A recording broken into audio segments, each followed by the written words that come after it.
Hey,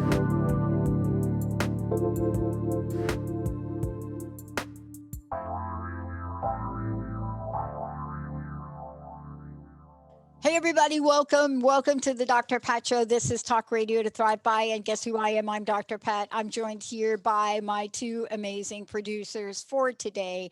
Both Mr. Benny Mather's been with me for like a long time, Benny. And Oh, you make it sound like it's a bad thing. no, it's not. But you know what I've been trying to figure out? It's not a bad thing. So here's the thing. I have been asked, somebody asked me, who asked me? I don't know, a marketing person. You can make somebody up. I don't care. That's So fine. I don't remember their name. But they asked me, first of all, they asked me to do an interview. And then they asked me, how many interviews have I ever done? And I said, I don't know. I mean, do you count these things? And they said, yeah, well, right? can you count it? I said, well, I don't think I can count it. Is it okay to prorate it? And so we have 3 different proration numbers. But one of the things we discovered is we're celebrating our 11th year this year. And so the question for TTR, but the Dr. Pat Show is older than that. So you got these people with these mathematical minds now doing math. And so they've had to go back to when we first started, Benny, right? Back in, I don't know, like 2004. Yeah, something like that. Near there. Like it was 04. It was January of 04. We started. Right. Sue Storm, right out of the gate. Mm-hmm. But they're going back and they're saying, you did 5 shows here. You did 1 show there, 3 shows here. And somebody's actually trying to count this. So I'm like, can't we just round it? I mean, can't you just figure some kind of number and round it? And you could hear a pin drop on the marketing call. Yeah, Because and I mean that would people, oh no, that wouldn't even include the other hosts that have interviewed you on their Not at show. all. No, and no. I mean to be honest, I mean you could have kept track.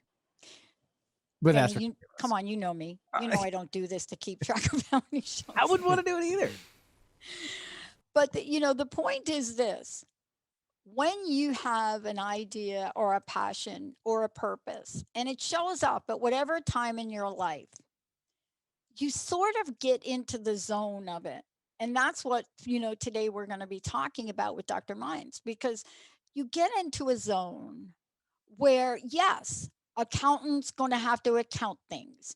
Marketing people, they don't want, when they ask you a question like how many networks is TTR on, and you say, I think it's around 50. They're like, no, you need to count the networks. And I'm like, my gosh, that's not our purpose.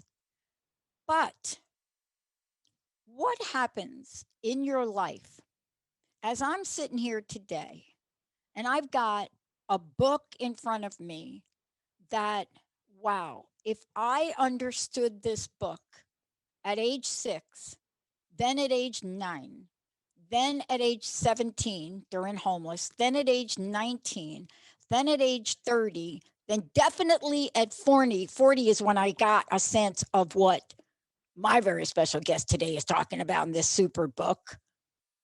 If I got a sense of spiritual awakenings, of being in a state of overwhelming experiences, and I had this blueprint that we need now, wow, what a different world this could be. Today, I am so thrilled.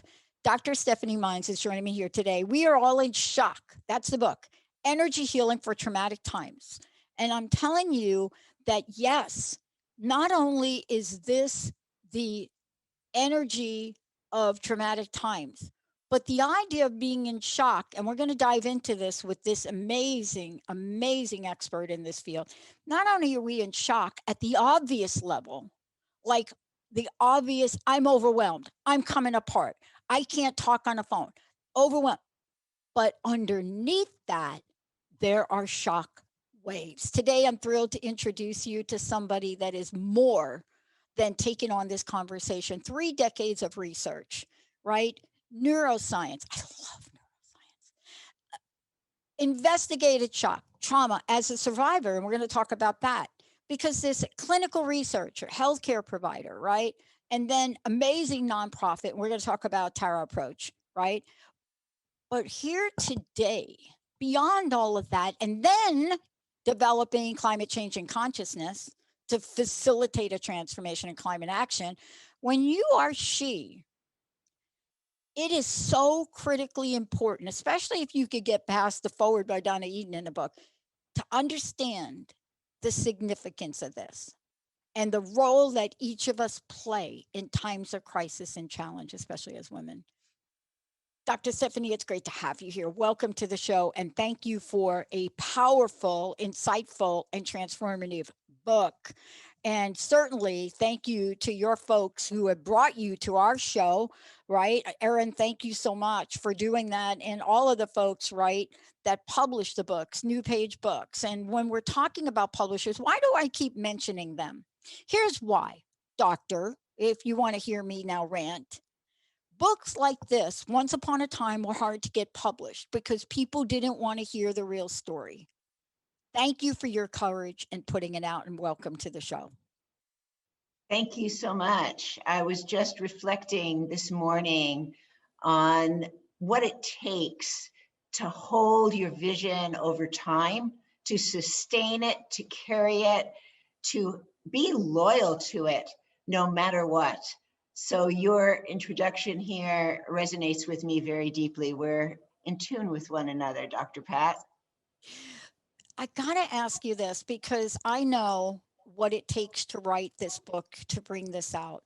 This is not your only passion. I barely touched upon, climate change, and we can talk about that. But this particular book and the psychology of shock, if I can get to that, and I would really like to start with that. I love the energy, how should I say it? The relationship to shock and energy and frequency. I love that you're bringing that forward. And I love Donna for really jumping in here. But the psychology of shock is one of the least talked about constructs in our field. And OMG, the most important. From your perspective, how do you see that? I feel very much in accord with what you're saying. The differentiation between trauma and shock has not been considered important by the professional community, but extremely important to the grassroots, the people who are dealing with precisely what that differentiation means. And it's because I know somatically what the difference is. And knowing that the magnitude of shock is much more common than is talked about by the powers that be, by what is commonly available, I felt I had to write this book. I had to make this distinction. And, part of the conversation, if we could jump to that and just give people a backdrop, is part of the conversation about shock really has history. I think you have this in your book too, history in wartime events, let's say, as an example, right? And then it's almost as if we dismiss the moment of shock and move on to another category to describe it. Aren't we sort of talking about maybe some things that are related, but it's kind of like one's an apple and maybe one's an orange, sort of? Yes, and I think for those of us that are trying to understand why overwhelm is impacting us the way it is, those who are experiencing it, but at the same time trying to have some consciousness about what's going on, that differentiation between shock and trauma becomes important. Yeah. Because the distinguishing characteristics are that shock separates you from your resources, makes it very difficult for you to reclaim what you actually know, what is inherent in you, but that you lose track of, lose memory of, become alien to because of the magnitude of overwhelm. And we are living in that time right now, Dr. Pat, and I really feel that the grassroots level of humanity, the people, the average person, the families, the parents, the grandparents, are not being attended to in the way that they need, because we have been so impacted by this cascade of events that just keep occurring.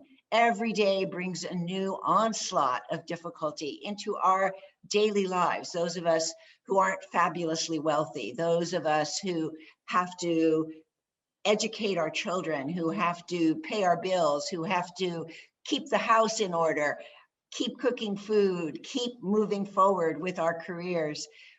The way in which those simple tasks have become such a mammoth struggle has not really been met sufficiently yet. And that's why I did the rewrite of this book. I adapted it specifically for these times, and I am literally every day developing more resources that match the magnitude of shock that people are experiencing every day. And I think it is one of the untold stories. It is, I had someone ask me if I wanted to do a documentary, and we're talking about doing it. And it's not your typical documentary, it's not necessarily about the first line, front line people. It's about the people that are in the middle of an ordinary yet calm and peaceful life. They're doing all the right things. The husband is working a job, the wife is working a job, they're raising kids. Maybe they're in a split family, maybe they're in a family with two different parents involved, but they're doing all the right things. They've excelled at their job. And then they get the call, come back. Mom and dad have COVID, and they pack up their lives and they go back to whatever state they need to go back to. And they're faced with the new level of fear. How do I stay protected from my family? How did my parents get this? What do I do now in this small town I'm living in where people don't wear masks, but yet they walk around and they talk about having got COVID more than once? And then the journey begins. And you go through this. And, I'm not talking about a few people here, doctor. I'm not talking about a few people. We're talking about people that have just become invisible, aren't we? So I look to this incredible contribution made by the wonderful anthropologist Margaret Mead, who identified the meaning of civilization as compassionate healthcare. She marked the beginning of human civilization by the discovery of the healed femur bone. So prior to that moment, when that healed femur bone was cared for, people would simply abandon someone who was injured. They would simply leave them to die so that others could go on. When the healed femur bone was discovered, that point in history indicated that people cared enough to find out what they could do to help that person. They stayed with that person. They tended to that person. They waited. They fed them. They kept them warm and discovered what they could do. They experimented with herbs, with poultices, with heat and cold until that femur bone healed. And that compassion at the grassroots level, there were no emergency rooms to go to. There were no pharmaceuticals. There were no so-called professional authorities who could tell you how to heal a femur bone. They figured it out and they waited until that person could walk. That's the meaning of civilization. And that's what's behind my vision of sustainable health, my vision of eliciting at the grassroots level the innate wisdom that marks civilization and provides a route to health that we know in our bodies that is indigenous to us. Yeah. You are brilliant about the way you introduce us to what you call the shock primer. And I pulled one thing out from your book and I want to read it because it leads right into picking up the pieces. What a beautiful job you've done in this book to really take the conversation down so that people, when reading this book, understand it, can feel it, can empathize with it, can pinpoint, wait a minute, that might be going on with me. I didn't know it was that. And I want to read this because this really hit me. And it's in the shock primer chapter of the book. For those of you just tuning in, and I think Jacob has got the copy of the book. I'm just going to see if I can do a little holding up thing right there. Can you all see that? We are all in shock, energy healing for traumatic times. And we're going to talk about energy healing. And we're going to talk about it from a lot of different perspectives because when all is said and done, there is a map, a let's call it a healing map of how energy works, how it's been proven, and why it's important. But here's what I nailed in the book this morning. And I went back to read it and I got it the second time around. It's this. You go on to say, it wasn't until I met William Emerson, however, that I first heard the word shock used precisely and definitively. And here's the quote: shock recapitulates globally, he said. The shocks we have experienced remain after therapy has concluded and frequently reveals themselves in recurring discomforts for which it is very difficult to find a solution. That to me is the flashpoint of the conversation that nobody's really talking about, are they? Thank you so much for reading that. I often love hearing what I've written and what that reminds me of. I mean, when I met Dr. Emerson and he began to inform me about the nature of shock, I was already a neuroscientist. I already had a PhD. I had already been through all of the training in trauma. I had already done a postdoctoral internship with Peter Levine. I had already completed my training in somatic experiencing, and nobody had spoken of the difference between trauma and shock. So that was revelatory for me. And it was a moment in time, those moments when everything stops and it's like being in the eye of the storm and you kind of reorient completely and that's what's happened. That's what I hear from the people who read my book. I understood those repetitive syndromes that occurred for me, that occurred for my patients. I understood them in the context of shock, and that allowed me to come up with new resources. And that actually is what led me to understand why energy medicine, which is so subtle and so aligned with human bioelectricity, why something so nuanced would be the perfect antidote to overwhelming experience. I understood it in that moment. And what you're talking about in the book, especially when you take us through the physiology of shock. And this is something, boy, I'll tell you, we have got to have a conversation about this in mainstream. Because when you now look, if you were sitting here on Oprah's show today and having this conversation with her, and talking about this, the frame of reference for this has never been more obvious. See, usually when we talk about shock, there's never been a global frame of reference. There's been individual things like plane crash, or maybe not something like that. Maybe it's something, lost my job. By the way, that is one of the most common shocks we can have, right? But if you were talking about it today, like we're talking today, and you're in front of an audience like you are today, people are getting it. This they get, they relate to.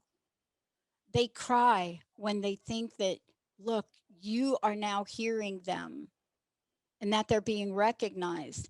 Because let's talk to the physiology of this for a moment, because it's been centuries have gone by before we connect the dots to say, if you experience this, it may hit you in this part of your body. But that was an integral part of your book as well, wasn't it? I think looking at the physiology is critical because it is those very individuals struggling with conditions that they're told there really is no antidote for, that will understand the phenomena in their own bodies when they understand the physiology of shock. The physiology of shock is intimately woven into the kidney adrenal system, into the very structures, every aspect of every component of the nervous system. And it is entirely possible. You do not have to have a doctorate in order to understand your own nervous system, in order to understand your own body. In fact, you're likely to have more insight into your own physiology if you allow yourself to become deeply conscious of your sensation and what is occurring for you. You yourself will be able to unwind or unburden. Unburden is one of my favorite words. We take the burden off of the nervous system. We take the burden. This is the nature of my work, Dr. Pat, completely. Yeah. We take the burden, and literally we take it, like I'm using my hands. We take the burden of the shock off of the nervous system. And you know what happens? The nervous system bounces back because that buoyancy is innate to the human nervous system. And this is what led me to become an embryologist, to study the development of the human nervous system and thereby to track how consistently the human nervous system has been resilient, has been buoyant. And this is a victory, a potential that is innate to every human being. And the time has come for us to claim it. You know, it's funny. Two things. I remember we were left amongst ourselves to do our own little abstract research project. I don't know if you experienced that when you were in school, but you know, in the school I was in, they gave us a short period of time to create a little project. Now, I must say that what we created was not groundbreaking, but it was fun. So we created a project called The Psychology of a Sand Pebble. And we had subjects because you know you can't pick people to do things in psychology without getting a board approved. And when they heard our project, they debated over whether it would be harm. So our project was, we wanted you to walk around with sand pebbles in between your toes for a week. And we wanted people to jot down what the effect was of a sand pebble the first day. I mean, why am I bringing it up? Because the discovery about a sand pebble and the level of anxiety, discomfort from not being able to remove it because you agreed to a project. Some people could not go a week in the project. They could not take the effect of a sand pebble. And if you discover something like that in psychology, and believe me, it wasn't the direction I was going to go in psychology. So that was the last experiment I did in that way. If we struggle to handle a sand pebble, then what happens with real shock? What happens? What a metaphor. What a metaphor, Dr. Pat. Isn't it wonderful? All globally, we have all been trying to walk with sand pebbles in our toes for years now. Yep. That is a beautiful metaphor, a painful, it's a painful metaphor. Yeah. But like you and your research, we were shocked by what we discovered. And, you know, so much so that our department wanted us to redo it. They didn't believe the results. You know, we weren't your fully approved, funded study group. We had an idea, but we followed the rules. We didn't influence people. We didn't tell them you could do this or you couldn't do that. You know, we didn't, and let me tell you the consequence of this when we come back from break. Because what we found afterwards and why they wanted us to repeat the study, and most of us were like, no, we're not interested. I think back at one of the greatest mistakes I've ever made in psychology was to say no to that. But when we come back, I want to talk to you about this because it's in your book, but it's not a pebble. It's not a pebble. It's a giant boulder. It's one of the most obvious yet in denial boulders. And when we come back, we're going to talk about picking up the pieces because I want folks to hear from you about the solution of hope, the humanity of hope. And thank you for putting Sabanfu's quote in here when we come back. But how do people find out about you? How do they get a copy of the book? And Benny, we're going to give away 2 copies today. But tell folks how they can find out about you. And we're going to talk about your approach too when we come back. You can find information about my healing paradigm at www.tara, approach.org. When we come back, we're going to talk about that, but we're going to talk about the neurodevelopment. What is it that you can do today? What role have women played in this? But all of us out there that are suffering, this book and what we're about to talk about is going to give you relief because we are walking on some things we never anticipated. We're burying parents, we're burying relatives, we're trying to get back to our lives. You know, we have people that know that their rent is going to be due and back payment in March. I mean, I could go on. And if you don't think these things are shock points, wait till you hear what Dr. Stephanie has when we come back. We'll be right back.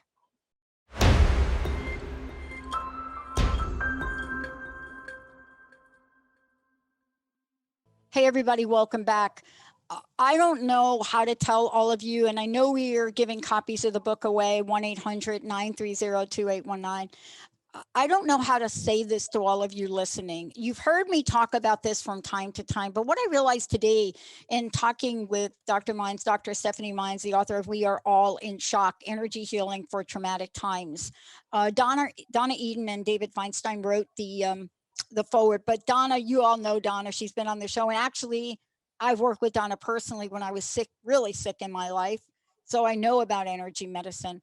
But what this book is really about is the untold story of heroes right now in the world that no one is talking about. They feel like they are not being heard.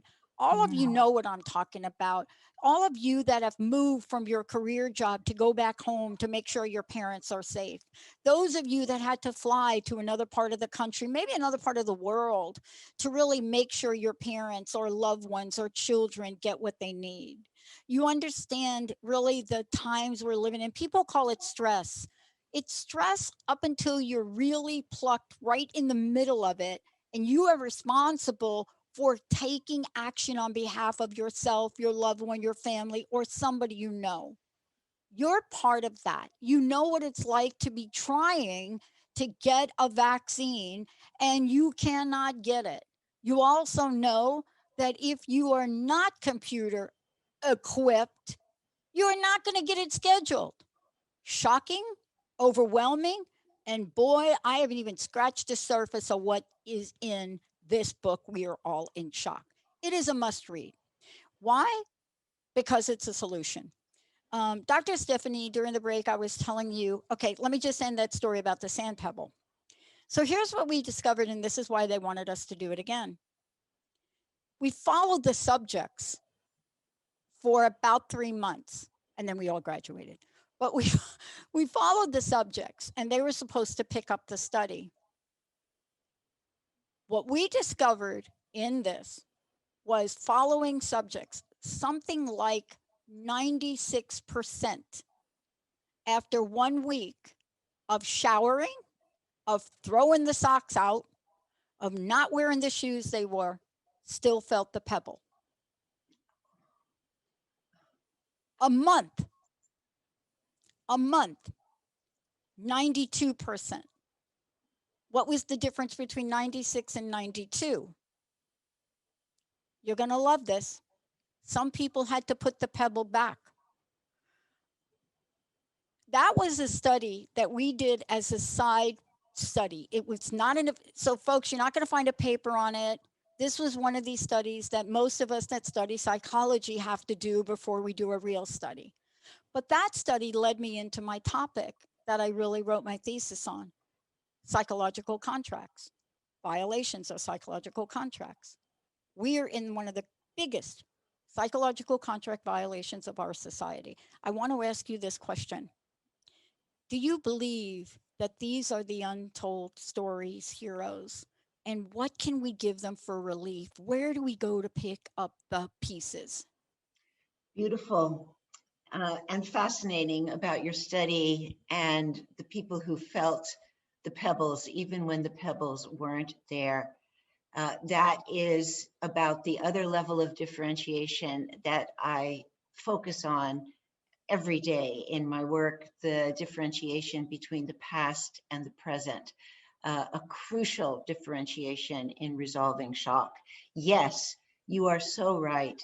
The stories of the heroes that are not being told, that these stories that are occurring every day in the homes around the world, where we are dealing with shock globally at every level, climate shock, as well as health shock, as well as a violation of contracts. All of these compounded together equals the difference between trauma and shock. What I really want to tell people is that the resources in my book are accessible to every human being. They're even accessible to children. They're accessible to the elderly. These are simple, hands-on practices that are ancient, that I was fortunate enough to receive from my teacher. And the origin of the system in Japan, but it's a universal system. It happened to have been transmitted in Japan through someone who was dealing with a life-threatening illness and was guided to use a system that he then investigated and expanded upon and transmitted to very few other people. My teacher transmitted it to me when she came from Japan to America. These simple applications speak directly to the human nervous system in a language that the nervous system immediately understands.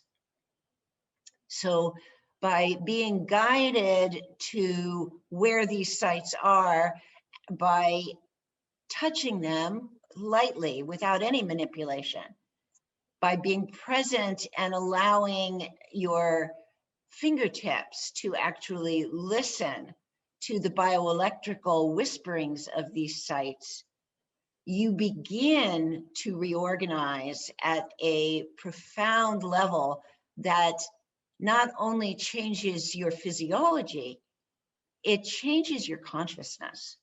It allows you, this is the greatest gift for these times, and I experience it directly. The people who study with me also experience it. It allows you to discover new options to solve these shocking dilemmas that we're all dealing with, that will not be solved by people at higher levels of power, no matter what their role. That the solutions for these daily shocking challenges that we face are in our own hands. That's the blessing of this book, is that it puts into your hands.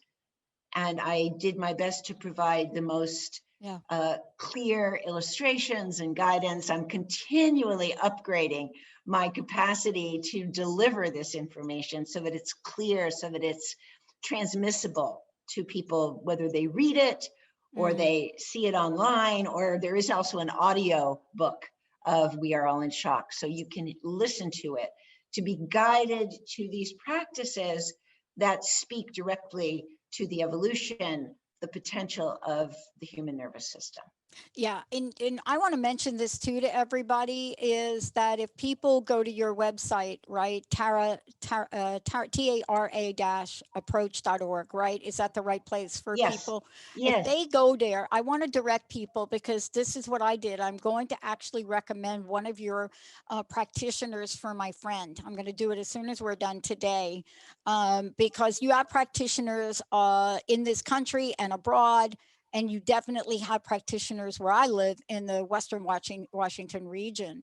And so people can go to your website, they can look at the teachers, they can look at the learning events and their own certification. So there are opportunities for people to learn and to heal I from want a this. footnote to you, Dr. Pat, because there's a practitioner in your area who isn't on my website yet. Okay. She's going to be posted very soon, and she's the one I want to recommend for you and your Please friend. email me and get that Yeah, to me because yeah. I, I'm on a mission. I didn't know I'd be on this mission. I mean, but I we don't have a framework for this up until the point that you wrote this book. Because when you go to get help on this, you get put into this odd psychology bucket. You know this. I know this. You get a bucket. And once you're in the bucket, you can't even have a conversation about healing. But we need to move beyond that bucket. Now, I'm not saying that psychology doesn't have a brilliant place. But if you look at psychology and the integration that goes back thousands of years in the mind and the body and the rituals and the energy, I don't think without those, we would not be alive in a civilization. I mean, that was the foundation of how to keep survival. And I wanted to ask you this because there's something in your book that I must ask you to talk about because it is the thing. I have 1,200 pages of interview notes on people that could pretty much talk to what you're talking about. But here's what you say, if I might. You talk about the language and the voice of healing. So powerful. But there's a point in here that I found that people are longing for that we are not given to them. Develop the compassionate inner witness. Witnessing is a lost art. Talk to this and talk about the energy of this to heal. Thank you. And I do want to reference what you said a little while ago and make it very clear to everyone listening that I am not opposed to allopathic medicine. I'm not either. I am not opposed to the wonders really that have evolved in allopathic medicine, the incredible resources that are available to us. I am not in any way opposed to that. In fact, I consistently work integratively with Exactly. hospital staff, with physicians. They are my colleagues, and I respect deeply what Western medicine has provided. But you're right, Western medicine hasn't really instructed us about the power of witnessing, the capacity to witness, to enter into a place of compassionate detachment that allows us to track what is going on for us, but also with family members, with others that we serve. In fact, the witness, the role of the witness, the aspect of the self that is the witness plays a major role in many of the paradigms that I've created. The energy medicine that I make available to everyone is only one component of the TAR approach. Another component could fall under this general rubric of consciousness. And that consciousness is perhaps codified in this voice of healing, this compassionate witness. That is the consciousness that allows us to see below the surface. And that's really what we need to do if we're going to not be distracted by our symptomology. And you actually talk about the book. By the way, I just want to be clear. I'm on the same page as you. Um, I am here today because of all forms of medicine, allopathic, integrative, spiritual, whatever you want to know. That's why I'm here today. But I will tell you this. My PT, my physical therapist said to me yesterday, we don't get you I said, "What do you mean you don't get me? You had a total knee replacement like not even 2 months ago. We expected you to bend your knee to 120 degrees. You're at 134. We know you had a great surgeon, but something else." And I said, "Are you really asking me, or do you really want to know, or are you just like making a thing?" And they said, "No, we want to know because you should write this up." I said, "Many people have written this up." I said, "The minute that I found out about my surgery, I had a shaman from Peru praying for me. I had Trish McNair doing spiritual ritual. I had Sabrina Wright doing distance Reiki for me. And I went on to talk about all the modalities. And then I said to them, and by the way, according to Jean Houston, I had a quantum partner that gave me the solution of what I had to do. And one of them said, "You should really write that up." But that really is part of what we're talking about. You see, I got a doctor that was one of the best surgeons on the planet. He did an amazing job. But how about the energy of the rest? Isn't that what you're talking about here? We're not saying pick this one and not this one. What if we could have it all, doctor? What if we could have it all? Well, we deserve it all. No kidding. Every human being deserves that level of support in facing challenges, whether it's a knee replacement or COVID.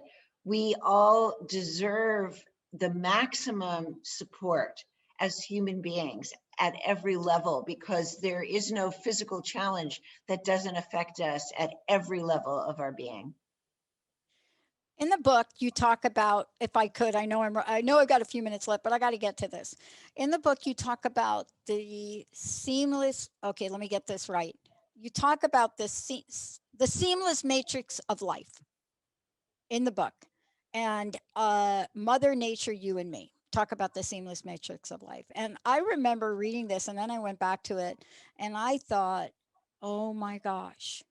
So now we're talking about the integration of color and the energy of seasons. You know, we've gone through the chakras in the book, we've gone through touch and sound, we've gone through spirituality. And now we're looking at how we put this all together, how we look at envisioning, as you say, if I could, a world without shock. And I'd love for you to talk to the world without shock, please. Thank you, Dr. Pat. So those words and that concept has evolved enormously in the face of climate crisis, because I now understand that the natural world, our beloved Mother Earth, is integrating with us, is calling us to become aware of how the elements of nature live within us. And as we become conscious of that fluid dynamic of the elements that are the arms and the legs and the body and the nervous system, the neurobiology of our living earth, as we become attuned to that within ourselves, as our consciousness of what healing is really about evolves, we partner with our living earth. We partner with Mother Earth, and we tend to her just as these people you're talking about are tending to their parents who have COVID. We tend to her in the same way, because she is our mother, our living earth. And the elements that flourish within her many systems also can flourish within us. So that pairing comes alive through the use of the resources that I describe. And this is what led me to create Climate Change and Consciousness. Yeah. So another website Yeah. that I can offer, cccearth.org, whereby inner climate evolution leads to outer climate regeneration. As above, so below. I mean, how often have we heard this? And how often have we denied the relationship between the outer and the inner? How often have we done that? And you know what I love about this, and I hope you come back so we can just talk about the climate, So we I'd could love talk about to. I'd love one to thing. do that. Yeah, because there are some things that we get to experience in life. Why are you and I so passionate about this? Well, I don't know your story, but I've been through it. I Hmm. know what shock feels like at age 6. I know what it feels like at 17. I know what it feels like. I mean, I know what it feels like. I just didn't know it was that. Hmm. I didn't know that I was, wasn't just supposed to suck it up and move on, Pat. You know, why are we numbing ourselves now? I Oh, mean, so isn't well this the said. question? I mean, alcohol sales 600%. And we're so quick to really put those people down, right? Like, ugh. but but there's a reason. There's a reason for it. There's a reason that the marijuana store up the street, I don't know if they call it that, Benny. I don't know if they call it but the marijuana store up Usually the it's a street, dispensary. thank you. You're welcome. It's a store that's next to my pizza place that when you go there, the line is like down and across the block. It's This also, there's is some, this is so, our next show. right? This is our next talk. We need to find a way not to criticize people that are in so much pain that they don't have the solutions in your book. We need to find a way to honor and witness what folks are going through as opposed to criticizing them and threatening them. We need to find a way to do that. I don't know that I have that way. I just know that this is something we've got to really do. You see? That is got to be written, as your colleague said when you were in school. Can you write that up, please? That statement that you just made is a statement that I do believe everyone has to hear. I'm actually right now at work on developing applications of my system for the very specific epidemic that is the subset of the pandemic, such as the accelerated alcohol use, which is absolutely a response to these shocking circumstances. So developing resources, this is a challenge to meet that need, but I believe it's possible. And I intend to collaborate with others who are in love with my system and produce exactly that. Yeah, it is so needed. And by the way, we're seeing children, young children, finding numbing situations as if they have not been affected. And I want to thank you for this today, because if we don't start calling this what it is, then we will develop sort of a scenario of something that we came up with decades ago to handle some level of post traumatic stress disorder. But I don't know about you, but my working with some of the most incredible people that have served in wars will tell you that shock lingers on. They will tell you that. And we have tried so many ways, but the most success we see is in a body of work such as yours. We Thank you get at so the much. cellular and the spiritual level. Thank you so much. Would you please again thank thank Erin for bringing you on here and working this out with Linda, and also thank your publisher for having the courage to be able to put this book out, right? Because it's not every day that you get to write a book like this and somebody actually gets to take it out into the world and help you. How would we find out more about you? How do we find out about your practitioners? And then, Doctor, I would also like to know your personal message for today for us, what you'd like to leave us with. So I'm going to give you two websites. The one for the TARA approach, which is the paradigm I've developed, which is www.tara, T-A-R-A, approach.org, and climate change and consciousness, that will bring to you a global community of people who believe in the relationship between inner climate development and co-creative climate activism. That's cccearth.org. Mm. And my message for today is for all the unsung heroes out there right now that Dr. Pat has described, who are in the throes of these shocking circumstances.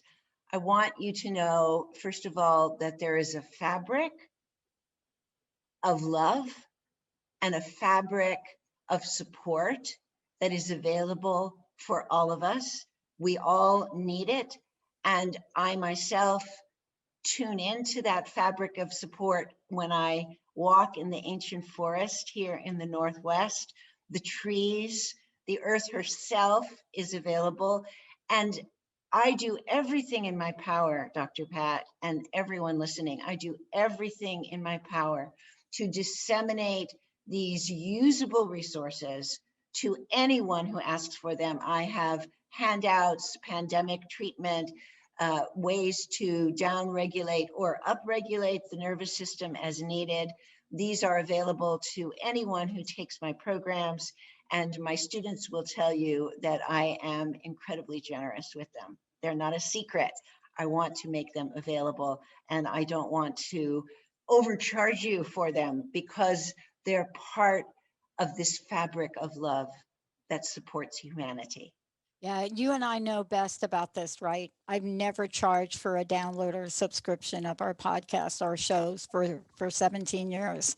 There's something about sharing this level of energy and so many people contributing, brilliant people, people that have gone through shock and trauma and pain, but people like yourself who have said, I'm not only going to share it, but I'm going to help others learn it. I'm going to help others change their lives. And if they could change their lives, they can change the world. And you represent the epitome of that. And I want to thank you personally for your work. Thank you. Thank you. And perhaps I could end with a very simple energy medicine practice. It's probably very familiar to everyone, but when you bring consciousness to the practice, it upgrades it. So this practice is simply bringing the pads of all the fingers together and the palms of the hands together. And there's a very slight pressure, not much at all, but enough so that the connective tissue of both hands realizes it's in contact with the other hand. And let's bring, this is called an inju in the system that I learned from my teacher, Mary Eno Burmeister. This is an inju, a hand posture, and we have many of these in the TAR approach. And let's bring it to the throat level. Place this inju at the level of your throat, close your eyes, and receive the breath of life and allow the exhalation to be twice as long as the inhalation. That's an important component to downregulate your nervous system. 3 breaths.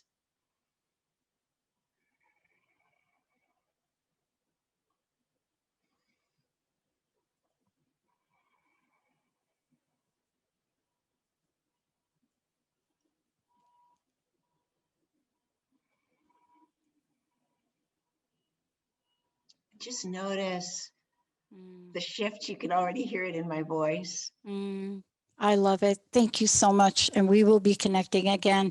Namaste to everyone. We'll see you next time.